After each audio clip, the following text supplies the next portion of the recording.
Hi, this is Aaron at LockNLube, and today we're going to install the pressure return valve on this Milwaukee. Let's get started with the tools. So we're going to need a 13mm wrench, a 14mm wrench, and we're going to need a metric 5 Allen key. We have our parts laid out, and understand that your pressure return valve is going to be labeled with an M for Milwaukee. First step, we're going to remove the battery, we're going to pull the T-handle out, and remove the hose. Let's remove the battery from the unit. We're going to pull the T-handle out and notch it to the side.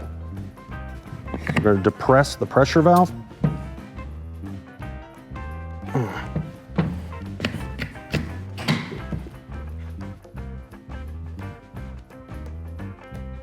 The next, we need to remove our hose assembly. We're going to use a 14mm wrench.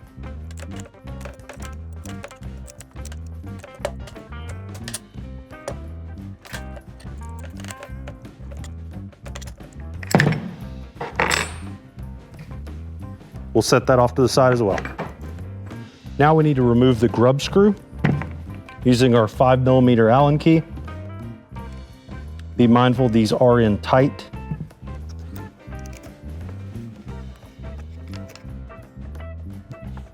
Next, we're going to install our grease return port into the same location that we removed the grub screw from.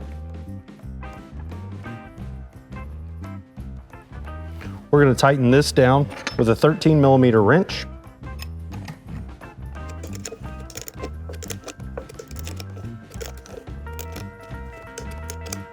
Be mindful not to over tighten this. Now we're going to assemble the banjo bolt. We're going to take a washer, go place it onto the banjo bolt, and we're going to insert the banjo bolt through the front. The LockNLube with the M is the front. Place it through and place on another washer. This is the hole for the return port. The pressure return valve will go on this way.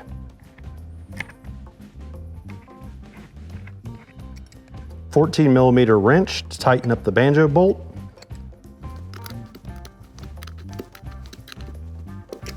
Use a supplied O-ring to create an effective seal on your hose assembly. Ours is already attached because we had an O-ring that was supplied in the L&L 231-C inline hose swivel. We're going to reuse that and attach it. We're going to reinstall the hose, and then we'll be ready to go.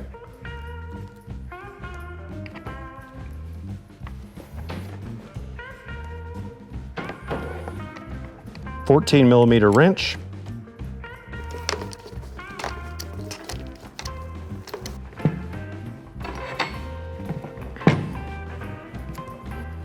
Turn your grease coupler back to its storage location, reinstall the battery. Now you've installed your Milwaukee pressure return valve. For more information, visit LockNLube.com.